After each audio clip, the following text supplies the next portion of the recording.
There, that's better. Forgot to turn the mic on.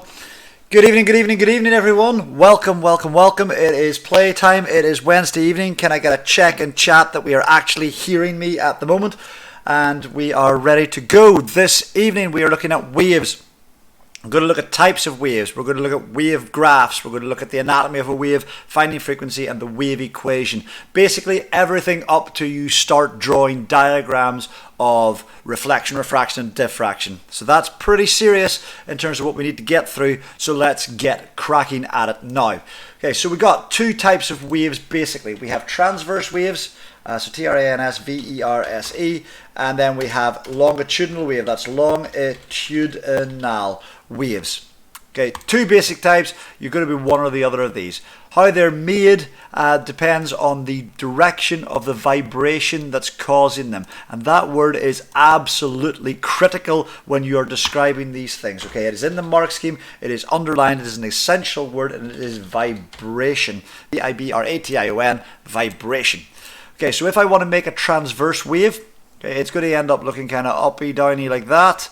Don't worry, the diagrams will get better. Then what I'm going to need to do to make one of those is I'm going to need to make some form of disturbance upwards, followed by a disturbance downwards, and then a disturbance upwards, and then downwards, and then upwards, and then downwards, and so forth. Okay, so up, down, up, down, up, down, up, down, and that will cause my wave to travel that way. Okay. Or, to be honest, it could cause a wave travel that way as well. Both of those are possible if I was to grab like the middle of a rope or something along those lines. The important thing here, though, is that these things are at right angles to each other. Okay, I need to actually get decent on this. That's a right angle there. Okay, so if you're a transverse wave, the critical thing about transverse waves is that the vibration that's causing the wave is at right angles to the direction the wave travels. Okay, so the vibration that causes it is at right angles to the direction the wave travels. Those of you who are in my class or at Lumen Christi, you have this in your notes. It's an important part to remember. Okay, so that's the vibration system for transverse waves. Longitudinal waves, a little bit more difficult. They're a little bit more like if you imagine what happens if you were to like push and pull a spring system back and forwards or something along those lines. So let's get ourselves a series of little dots. That's the best way to describe this. So we get 3 dots, then we get another 3 dots. That gets me 6 dots. Some basic math going on here. And then we've got 12 dots now because cloning things is cool. Except for people, that's probably not so cool. Actually, I'd be cloned. That'd be all right. Anyway. What I want to do here is I want to do kind of a domino thing here. I want to push this one forwards. This one doesn't like that so much, so it pushes forwards, and then this pushes forwards, and then this pushes forwards, and that ripple runs all the way along this little group. But by the time this one pushes forwards, it ends up pulling backwards. So this one pulls backwards, so this one pulls backwards, so this one pulls backwards, so this one pulls backwards. And you get this kind of weird wibbly wobbly effect that goes that way.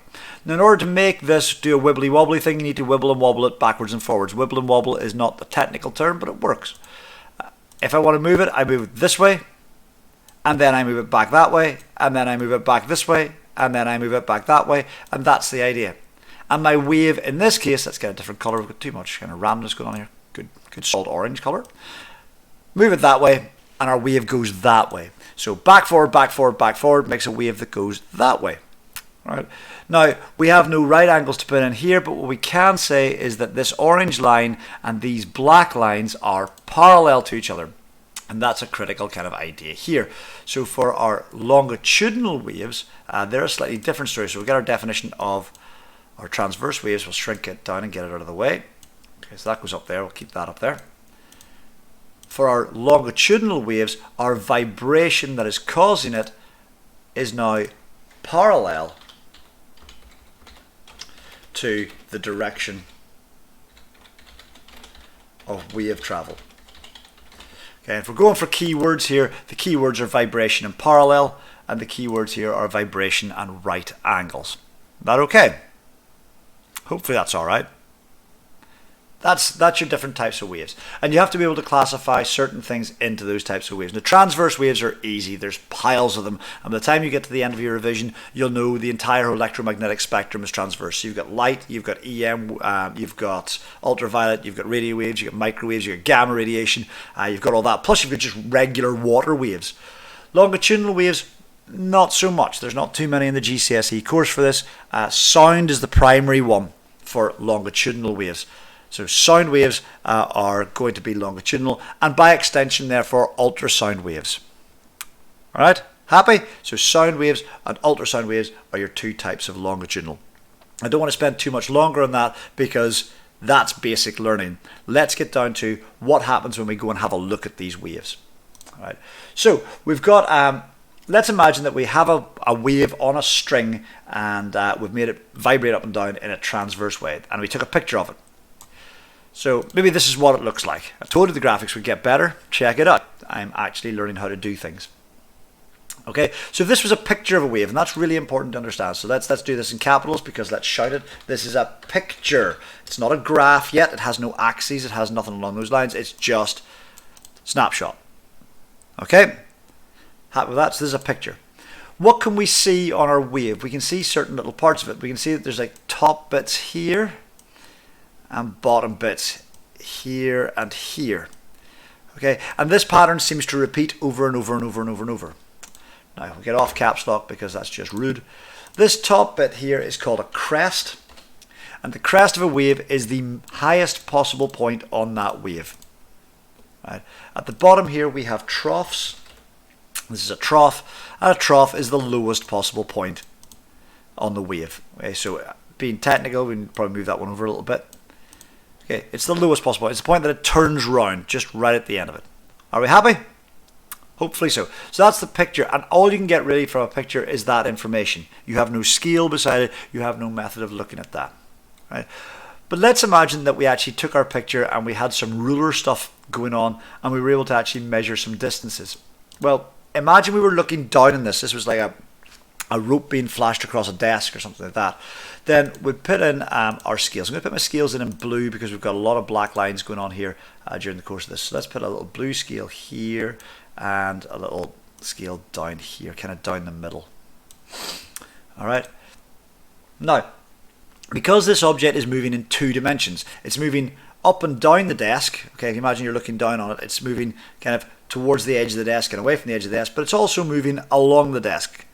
Right. Bear in mind, this is a picture. This is an instant in time.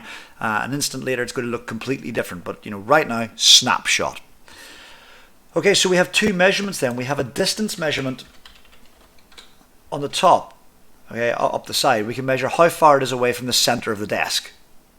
In the kind of left or in the up and down region. But we can also measure how far it is away from the edge of the desk. So this one here is also a distance. Now, technically, it's a displacement. Okay, because it's got some negative values down here. So this should be distance slash displacement. It depends on how it's phrased. Okay, this could be distance from middle, but it really should be displacement. If we remember from last year, displacement is our vector, and therefore it can have negative values. Distance can't really, unless you're being very specific about distance from here. So distance, displacement, we'll interchange between the two of them. Happy? I know I've said happy about 17 times now, but I'm just checking on chat because everybody seems kind of quiet. So provided we're hopefully following this still. All right, now we can get some measurements. We can get really boring measurements, like this measurement here is the height of the wave. Nobody cares about that, so we don't bother with it. But this height here, this height we care about, and this height we care about as well. And the reason that we care about them is that this line here, this line that I just randomly drew down the center as if it was no big deal, is an important line. This line is the rest position. Okay, this is what happens when the wave goes away. When you stop providing energy to the system, then your wave will go back to being a straight line along this resting position. Okay? So what we want to do here is the distance to the crest and distance to the trough is the maximum distance that our wave will ever get away from the rest position, and this is called the amplitude of the wave. Amplitude, if I could spell that would help, amplitude. Those of you who are into music and understand about amps and so forth, and amplifiers, what an amplifier does is it makes this crest distance bigger for your sound wave. Okay, now suddenly what we've got here is we've got a graph. We no longer have a picture, so we're going to get rid of that. This is now a graph. And interestingly, this graph describes both transverse waves and longitudinal waves, because even in a longitudinal wave, the wave will go away from a rest position and then back to a rest position and then away from a rest position and back to a rest position as the wave travels along. So even though it looks different in real life, its graph ends up with this nice cyclical motion. Okay, a complete wave is one full cycle. Okay, so starting here, I go all the way up, all the way down. That's not a complete cycle because I now go all the way down, which is different to this, and all the way back up. So the cycle only starts repeating after I've covered this distance. Okay, but there's nothing special at this point. This is just when I took my picture. So I could do that exact same thing for any 2 points. Like there's crest to crest. That's a complete wave as well. Trough to trough is a complete wave. In fact, any random little point you care to choose on the wave over to the next one that's exactly the same. Notice this one's not the exact same. This wave is going down at this stage. This wave is going up at this stage. And because these are displacements, direction matters. What's happening is going to matter. Okay, so that's your wave, kind of how long an individual wave is. And that's an important measurement as well, because how long an individual wave is, we'll put it in here, why not, is called the wavelength.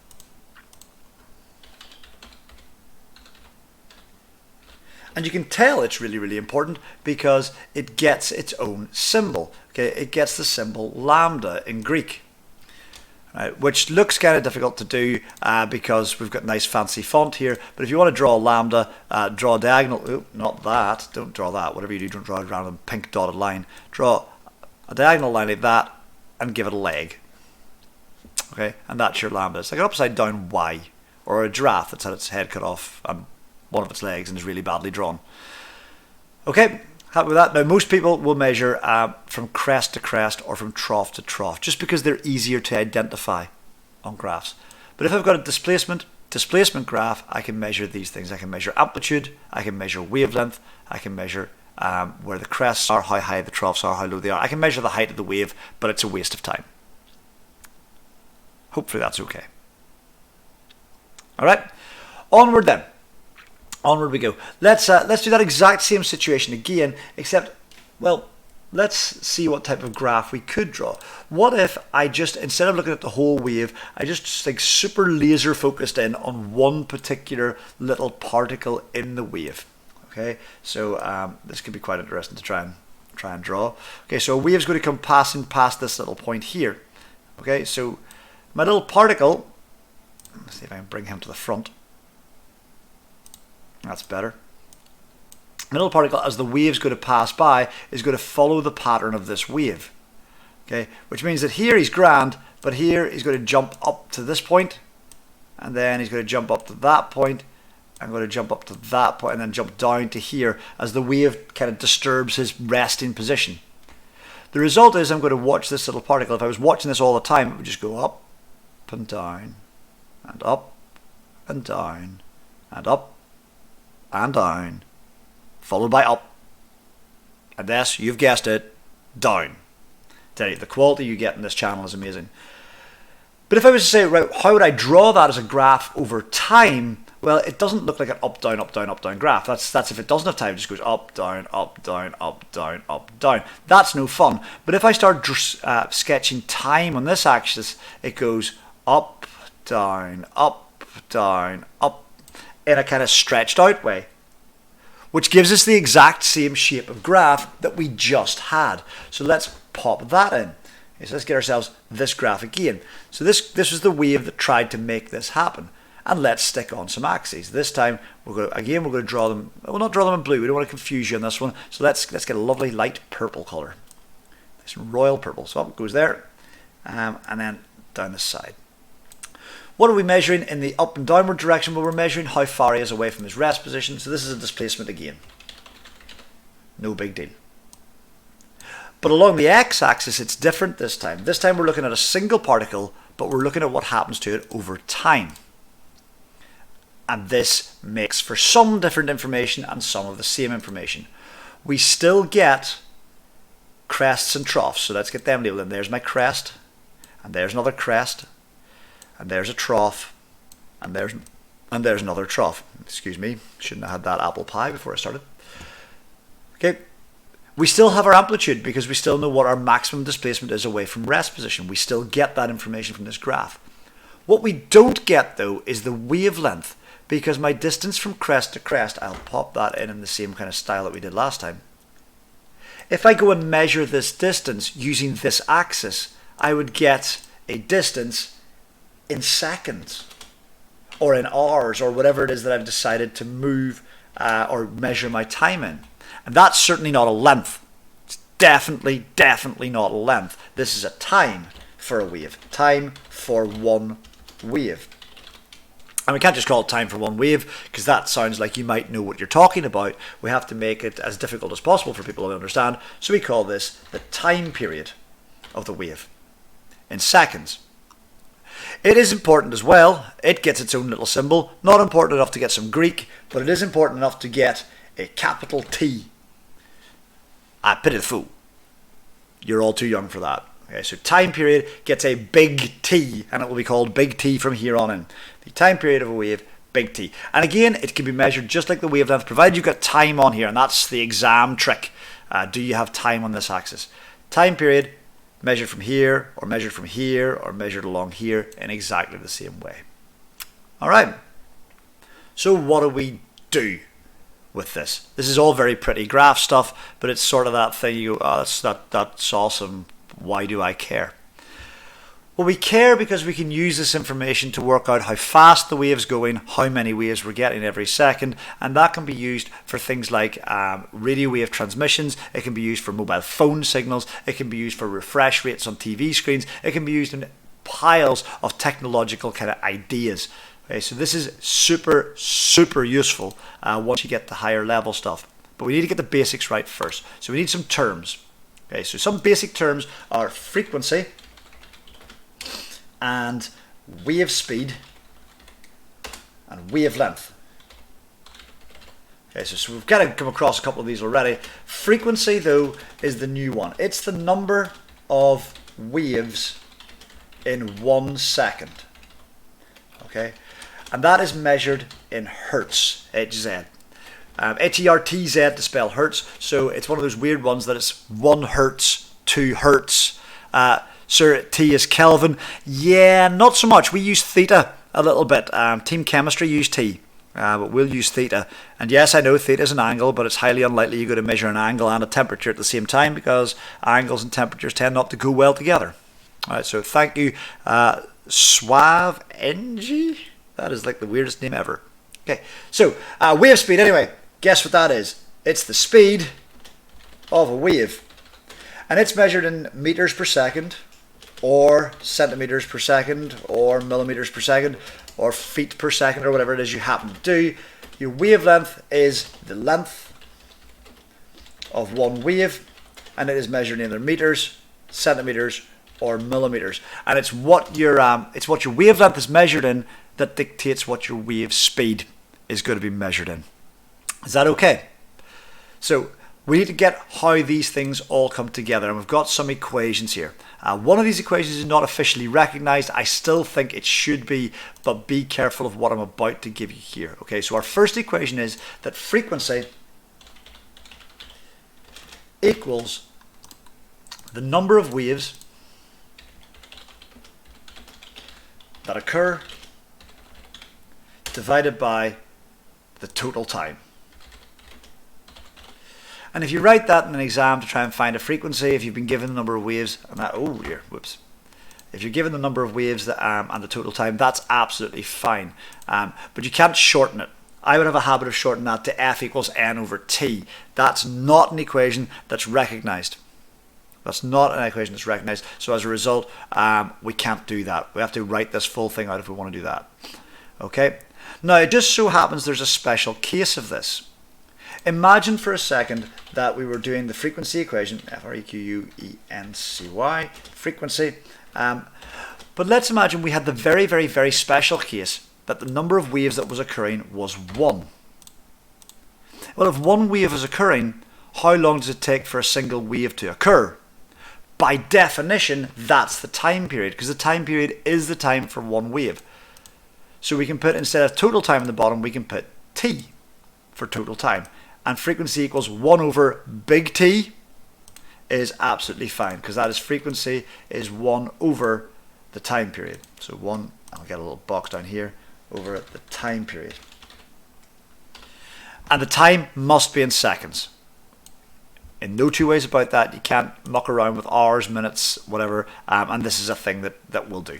And as examiners, that's a really good way of weeding out the people that have just learned an equation to the people who have learned an equation and actually understand what's going on.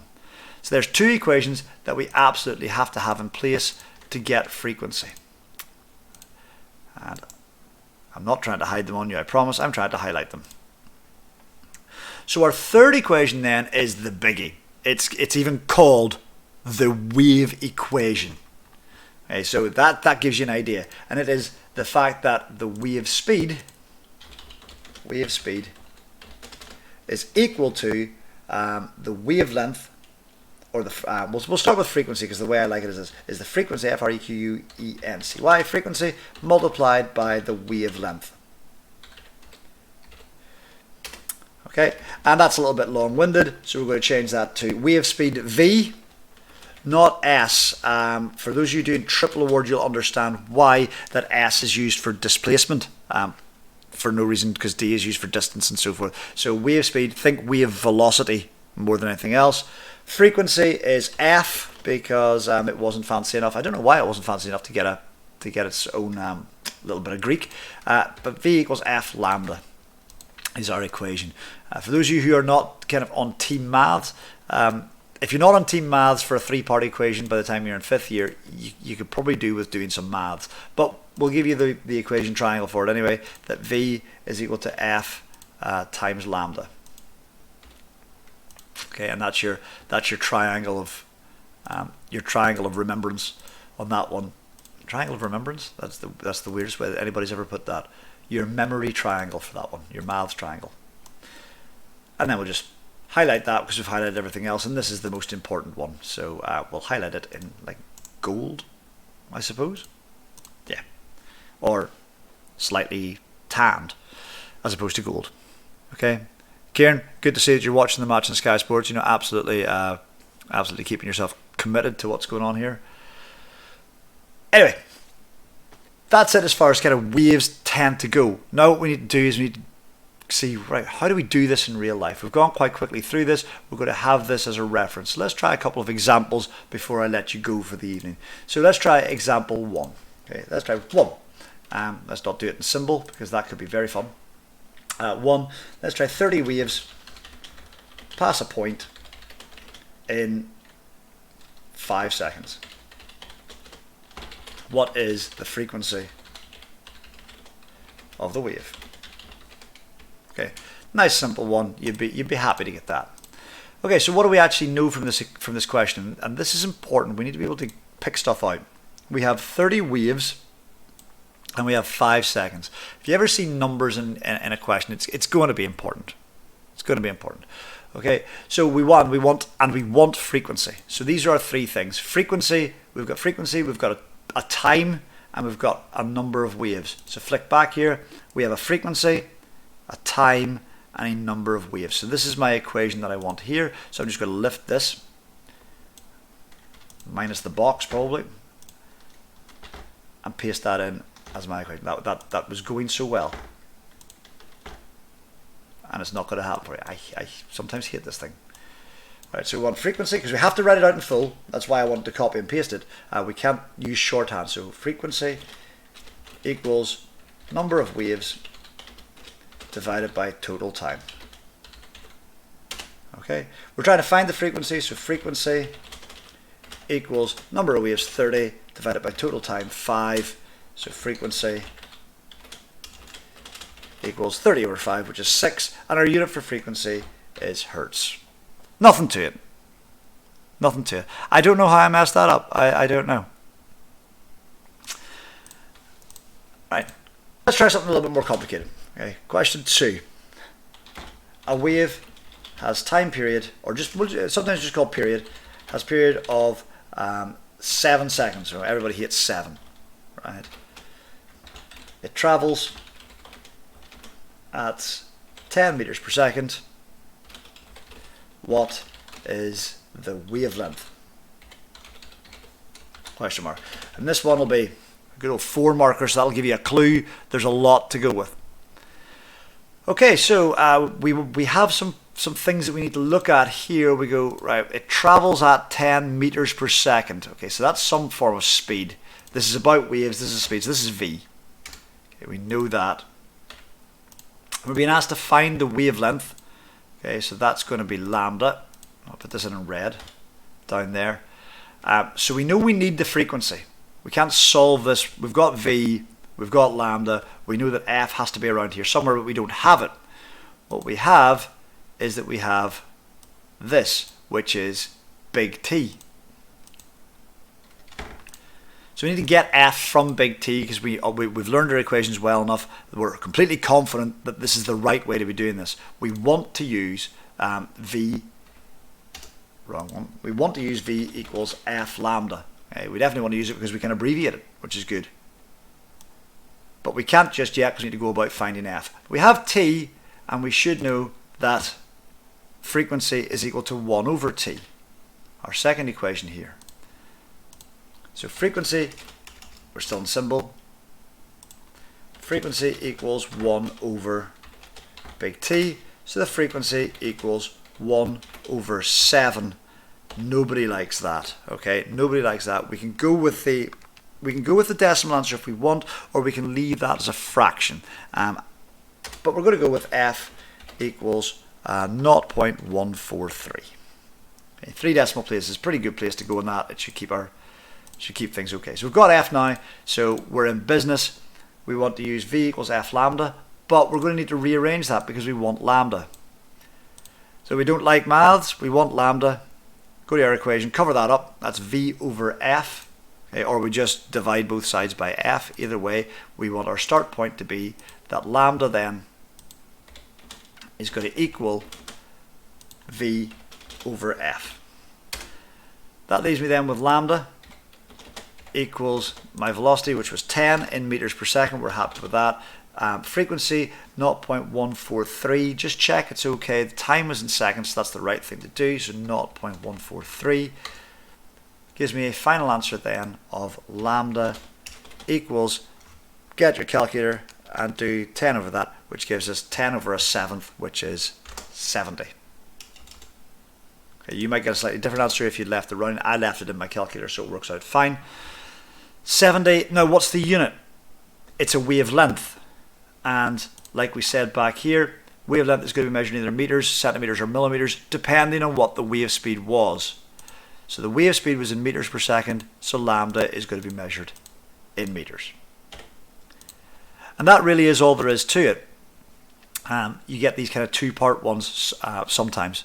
On occasion, you have to measure the thing from the graph to get the period or to get the frequency. But beyond that, this should be well within the range of getting full marks on. This is kind of a starter question. Next time, we'll take a look at diagrams where we're looking at reflection, refraction, dispersion, how all that works out. If you haven't already, take a look down in the description below. I still do this. I don't have a face cam, but I'm pointing downwards. But look in the description below. You'll find a link to a worksheet. It shouldn't take you any more than 5 or 10 minutes to have a crack at it, but it's worthwhile going, did anything go in from this session? Am I at the standard that I need to be at this stage? You don't have to print it out, you don't have to hand it in, you don't have to do anything along those lines, just have a crack at it, see how you get. If you got stuck on something, leave a comment in the video bit at the bottom, I'll try and get back to you. I'd appreciate a like and a subscribe if you haven't already, because numbers make me feel happy. I'm a physics teacher after all, so big, and the bigger the number, the happier I am, unless it's my student debt. So all that remains to be said for this evening is thank you so much for attending. Thank you for avoiding the football for me if you possibly could. And don't forget, everybody, that physics rocks. It's true.